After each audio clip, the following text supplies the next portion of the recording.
Hi, this is Les and Amy from the RevGenetics Podcast. You can listen to the podcast on YouTube and now on Spotify, where we do a deep dive on supplements and longevity studies. And today, we are going deep. I mean, really deep. We're taking a sharp, targeted look right into the brain. We're discussing the massive scientific effort on the battlefield against Alzheimer's disease.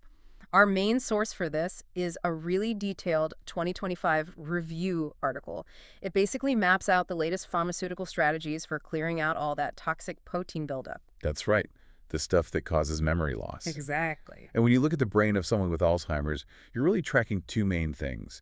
Two types of problematic proteins. We can think of them as the primary gunk that drives the whole disease forward. Two kinds of gunk. Two kinds. You have these sticky clusters forming outside the brain cells, and then you have these tangled protein knots creating traffic jams inside the cells.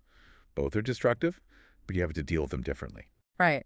So our mission here for you, the listener, is to take all this complex science, the acronyms, the clinical trials, all of it, and just make it understandable. We want to get at not just what causes this, but the really new strategies researchers are using to fight it. Especially when it comes to delivery.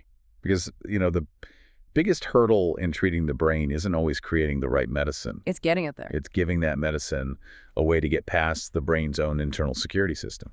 So we're going to talk about specific drugs, some controversies around FDA approvals, and this really exciting future of what sound like tiny delivery trucks that can sneak medicine right to the problem zone. Let's get into it. Okay, so let's start with the central challenge, the thing that, dictates every single strategy for treating Alzheimer's. Right. Researchers can design a fantastic new drug, but then they immediately hit a wall. The brain has this natural security system, this massive, highly restrictive border patrol. We can call it the security fence. And it is incredibly restrictive. It's great at keeping toxins out, but it also keeps out something like 98% of potential therapeutic drugs. 98%. Yeah.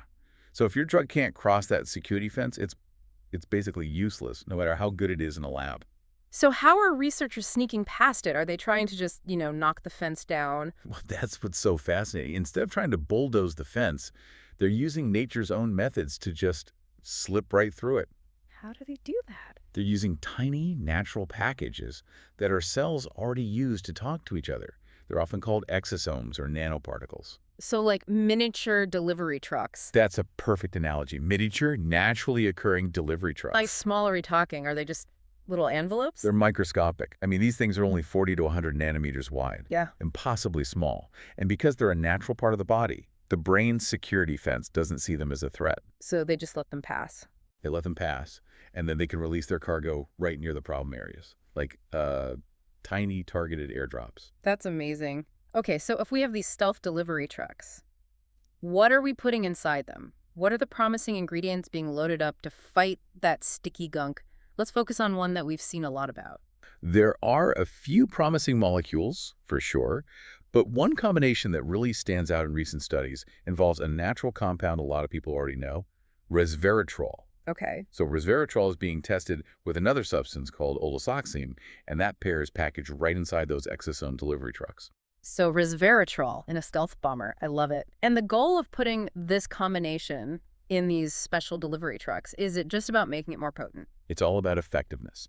The whole point of this specific combination, resveratrol and Exosomes, inside these tiny trucks is to improve cognitive function.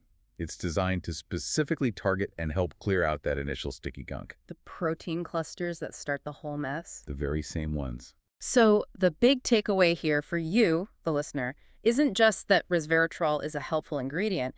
It's that the delivery mechanism, these tiny trucks, is what makes it possible for the ingredient to actually reach the target. Right, and to effectively deal with that core protein buildup, that ability to cross the security fence. It changes everything. It moves it from just an idea to something that could actually work in a person. Exactly. It's a two-part solution. The right cargo, finally delivered by the right vehicle. RevGenetics is helping us dig into today's topic. We're uncovering the key insights you need to stay informed about longevity research. Okay, so that whole discussion on advanced delivery, that's the future of fighting this. But to really get why these tiny trucks are so important, we have to go back to the foundational problem. Right, back to the pathology itself. Dr. Alois Alzheimer identified these two key things way back in 1906. And they are still the two main culprits we're trying to solve today. A 1-2 punch against the brain. A very damaging 1-2 punch, yeah. First, you have the initial sticky gunk, the amyloid-beta plaques. These are sticky protein clusters that build up outside the brain cells. They form when a larger normal protein gets chopped up the wrong way. One specific fragment of beta-42 is super sticky. It clumps together easily and forms these toxic deposits that start killing off nerve cells. So that's punch number 1, the gunk piling up outside the house. What about the second punch, the traffic jam inside the cell? That's the tau tangle. So normally the tau protein is a good thing. It helps stabilize the cell's internal highway system. The microtubules. The microtubules, exactly. They're vital for moving nutrients and messages around. Yeah. But in Alzheimer's, tau gets abnormally altered. It gets overloaded with these chemical tags. Yeah. And when that happens, it detaches from the highways. And when it detaches, the traffic jam starts. The detached tau proteins clump together and form these neurofibrillary tangles inside the cell. This massive internal gridlock just cripples the neuron's ability to function. It can't transport anything, can't communicate. and it leads directly to cell death. Yep. Wow. So it sounds like a sequenced self-destruction. The research shows they're connected, right? The A-beta plaques show up first, and they kick off this chain reaction. They do. But the severity of someone's memory loss, the actual cognitive decline, that lines up with how widespread the tau tangles are. So the plaques start the fire, but the tangles are what cause the building to actually collapse. That is a perfect way to put it.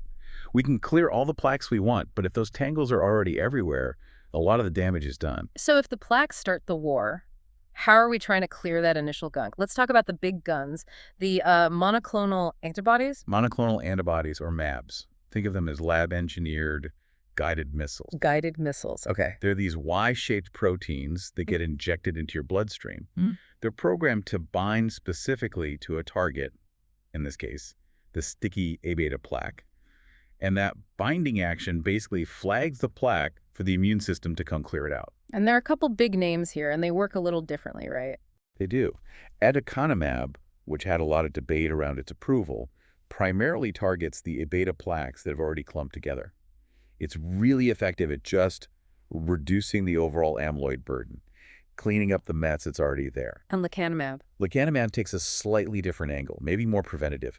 It targets an earlier form of the gunk, the soluble A-beta protofibrils. The baby gunk. The baby gunk, exactly. By neutralizing that stuff before it can form big plaques, lecanemab has been shown to slow down cognitive decline. It's tackling the problem a bit earlier in its life cycle. Which brings us right back to the controversy. Because clearing this stuff, while it sounds great, comes with some serious risks. ARIA sounds terrifying. The side effects are a major, major hurdle. They're called amyloid-related imaging abnormalities, or ARIA.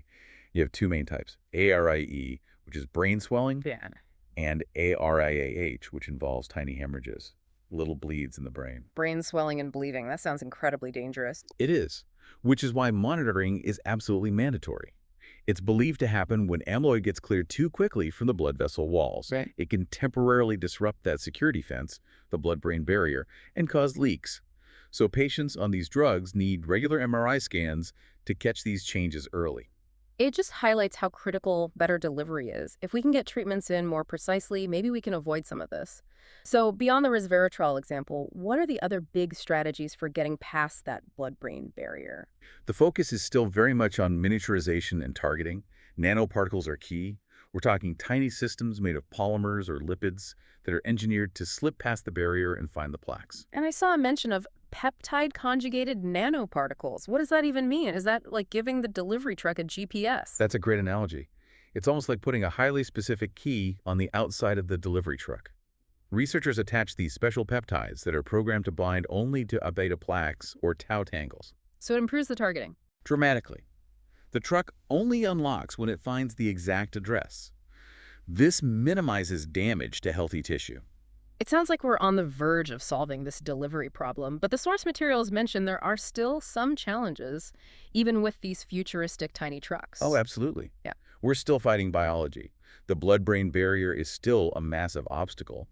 And then there's the body's own defense system, what we can call the body's trash collectors. The trash collector? Yes, the reticuloendothelial system. It is incredibly efficient at clearing foreign particles from the body.